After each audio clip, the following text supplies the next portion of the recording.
What is going on, everybody? Happy Monday, everybody. I hope each and every one of you had a great weekend. How was the weekend? Tell me down in the signed last week, or an administration that was sworn in less than 2 months ago. It was built by the American people and supported by the 5 historic and completely bipartisan bills that Congress passed just last year. Later on Thursday, the nation heard remarks from President Biden. The president spoke in a heartfelt way about grief and loss, but his vision for the days ahead was badly lacking. Along a number of crucial dimensions, the Biden administration keeps trying to rewrite recent history and overrule science. Let's take vaccinations. The president's speech tried to reinforce the myth that his administration inherited a shambles on vaccines, set goals that nobody believed were achievable, and has met those goals against all odds. Madam President, this is just not true. The president said, quote, "I set a goal that many of you said was way over the top, but the benchmark of 100 million vaccines in 100 days was not some audacious goal that was met with great skepticism. 1 million shots per day was just the pace that the Biden administration actually inherited. We averaged more than 1 million shots per day the week of the inauguration. We totaled more than 1.5 million the day the president was sworn in.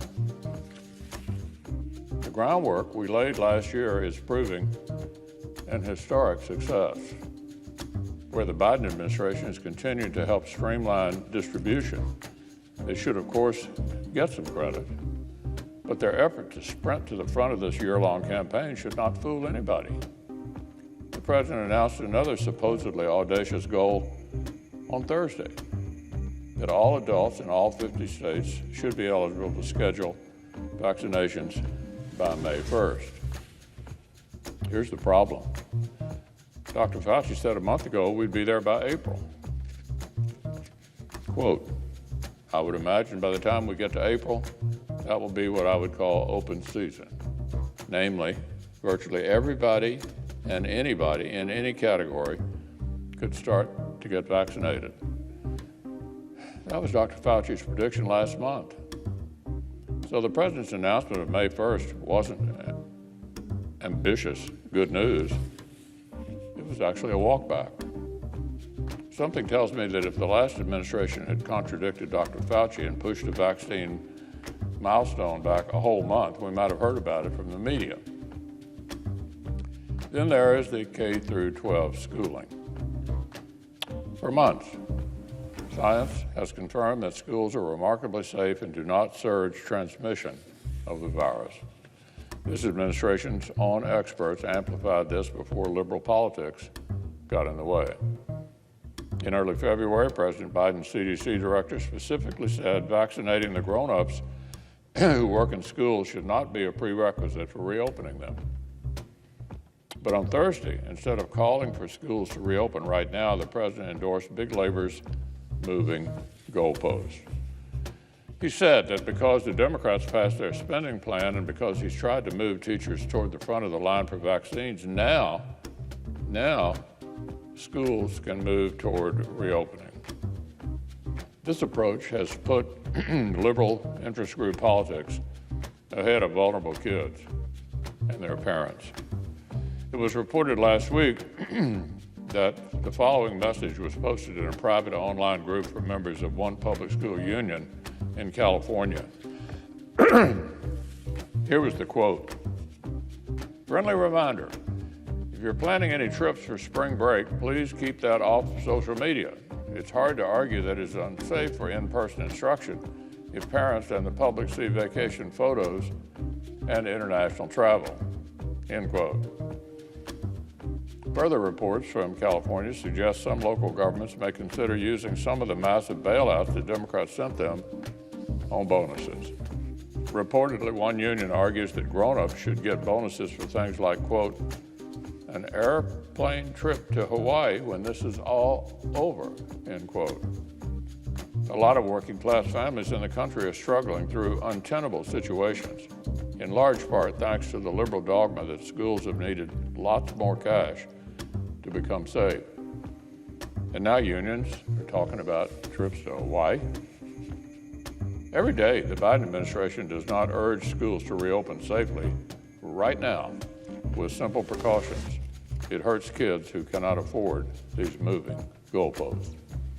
President Biden also made news with a big proclamation that maybe, if citizens behave themselves, we'll be able to have small outdoor gatherings by July 4th. He made sure to stipulate that politicians reserve the right to clamp down again, however, but that carrot dangled before Americans with small outdoor gatherings about 4 months from now. This was bizarre and problematic on several levels. Number one, let's be clear, the federal government does not instruct free citizens how they may gather in small groups with their own families. I've advocated strongly for following signs, wearing masks, and taking all the precautions throughout this pandemic. The White House confers a bully pulpit.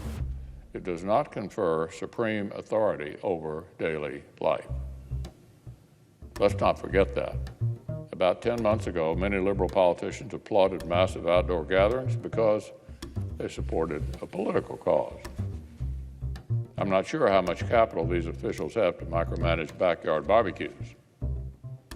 Number two, this strange proclamation was out of step with science. Current CDC guidelines say it is already safe, right now, for fully vaccinated people to meet in small groups. Not just outdoors, but indoors. And they can be joined by an unvaccinated household if they're low risk. That's the CDC's advice. Talking not about July 4th, but right now.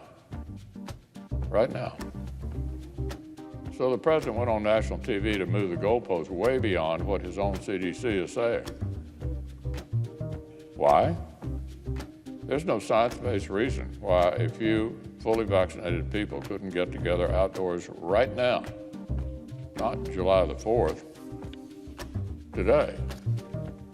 And if a healthy young adult who's still waiting for the vaccine wants to meet up with a few vaccinated relatives, that's about a personal assessment of a very small risk, not a matter of presidential policy. That brings me to point three. The president's proclamation was far out of step with what's already happening across the country. It was advice for an alternate universe. The president's advisors may need to get out more. Americans are already getting together in small groups outdoors, in blue states and red states, in small towns and big cities. The country is not locked down, waiting